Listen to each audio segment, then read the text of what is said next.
Hi everyone, Greg here. Now, if you're a bit of a beer connoisseur, you may at some stage have bought some Chilli beer. And after you've tasted it, you realise what a horrible mistake you made by buying it because it tastes so bad. Unless you like it, of course. So I thought, right, well, how am I going to use up the rest of this Chilli beer that I'm never going to drink? And I thought, you know what? What goes best with beer?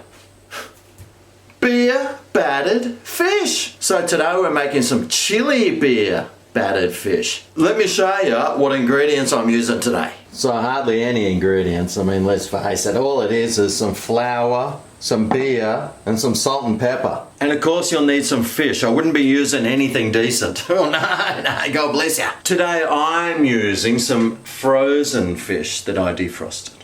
Hopefully this will turn out pretty good. Still got the skin on. I love the skin. Full of nutrients it is. Anyway, let's start making this. So, I'll add 1.5 cups because this bottle of beer is 330 mils. It doesn't really matter if I don't use it all. Well, I'd like to use it all. I'd like to use like 6 bottles of it, or the 5 I got left, but that's not gonna happen. But I'll add some salt and some pepper. I've got white pepper here. And now it's just a matter of adding this.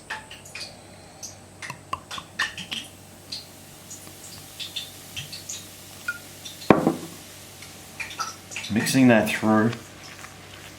You probably end up having to add all of it.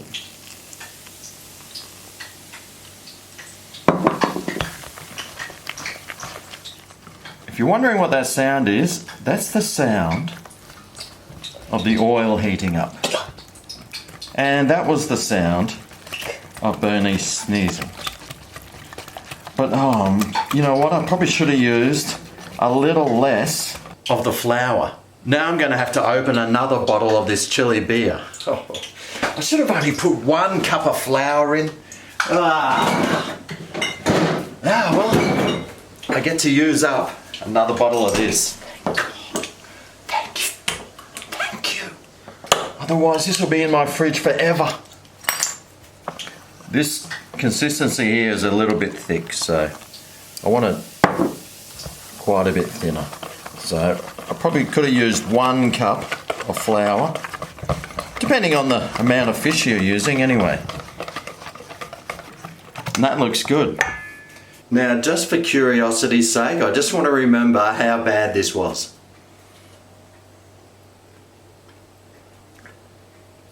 Ugh.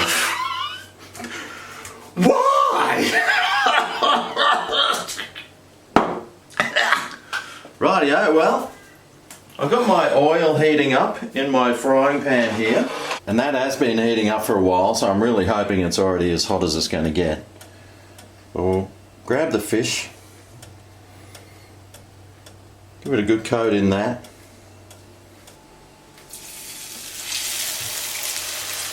Tuck it in.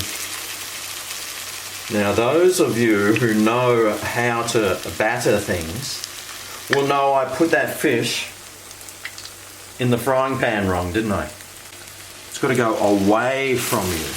That stops the splatterage.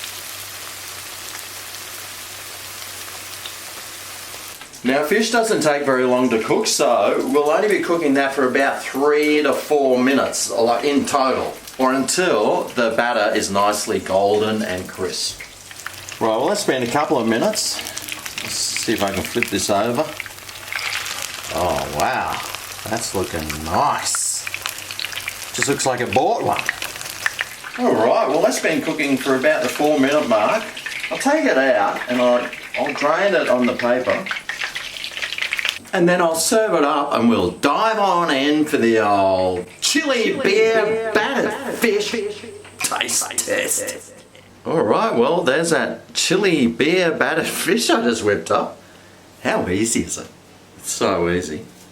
I can't wait to see if I've got any taste at all from the chilli on this piece of fish. I guess that's up to the beer gods to decide.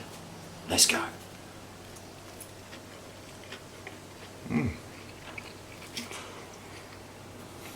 Oh man, that is so juicy. That batter is so light. I'm actually not getting any taste of chili. It just tastes like a really nice light beer battered fish. There's no taste of chili, unfortunately, but I am getting to use up all that beer in the fridge that I didn't want. So if you do have some chili beer or some beer that you just really don't like and do not want to drink, beer battered fish. Not only will it use up that unwanted beer in your fridge, but it'll create some space for some more beer that you actually like. Yes! Well, I'm gonna sit here and finish this off now. Thanks for watching, and I'll see you next time for my next recipe. Catch you then. Ooh yeah.